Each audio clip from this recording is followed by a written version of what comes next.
വേലിച്ചാമിപുരത്ത് കരൂരിലെ വേലിച്ചാമിപുരത്തുണ്ടായ തിക്കിലും തിരക്കിലും പെട്ട് വിജയുടെ പരിപാടിക്കിടയിലുണ്ടായ തിക്കിലും തിരക്കിലും പെട്ട് 28 പേർക്ക് ജീവൻ നഷ്ടപ്പെട്ടു. തമിഴ്നാട്ടില് ഇന്നലെ 40ഓളം പേരാണ് തിക്കിലും തിരക്കിലും പെട്ട് മരിച്ചിട്ടുള്ളത്. ഇതുപോലെ തിക്കിലും തിരക്കിലും പെട്ട് കഴിഞ്ഞാൽ നമ്മുടെ ജീവൻ സുരക്ഷിതമാക്കാൻ ചെയ്യേണ്ട മാർഗങ്ങൾ എന്തെല്ലാന്നാണ് ഞാൻ പറഞ്ഞുതരാം. ഇതുപോലുള്ള തിക്കിലും തിരക്കിലൊക്കെ പെട്ട് കഴിഞ്ഞാൽ ബാക്കിൽ നിന്ന് പെട്ടെന്ന് നമുക്കൊരു പ്രഷർ വരും, അല്ലെ കുറെ ആൾക്കാർ ഓടി വന്ന് നമ്മളെ തള്ളാനുള്ള ചാൻസ് കൂടുതലാണ്.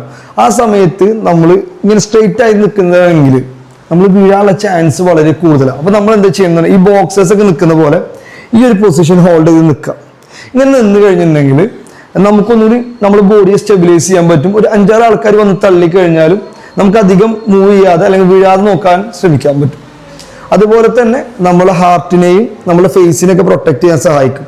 അതിനുശേഷം ഒരു കാരണവശാലും നിങ്ങൾ നേരെ നടക്കരുത്, ഇങ്ങനെ ഡയഗണലായിട്ട് മെല്ലെ മെല്ലെ എവിടെയാണ് എക്സിറ്റ് എന്നുള്ളത് നോക്കിയിട്ട് വേണം നടക്കാൻ.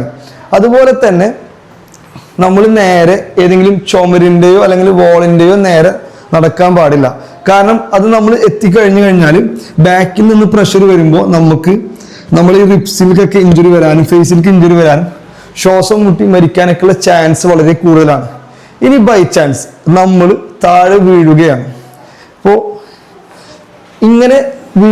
ഇങ്ങനെയാണ് നമ്മൾ വീഴുന്നുണ്ടെങ്കിൽ നമ്മുടെ നെഞ്ഞത്തോ അല്ലെങ്കിൽ വയറ്റിലൊക്കെ അല്ലെങ്കിൽ മുഖത്തൊക്കെ ആൾക്കാർ സ്റ്റാമ്പ് ചെയ്യാനുള്ള ചവിട്ടാനുള്ള ചാൻസ് കൂടുതലാണ്.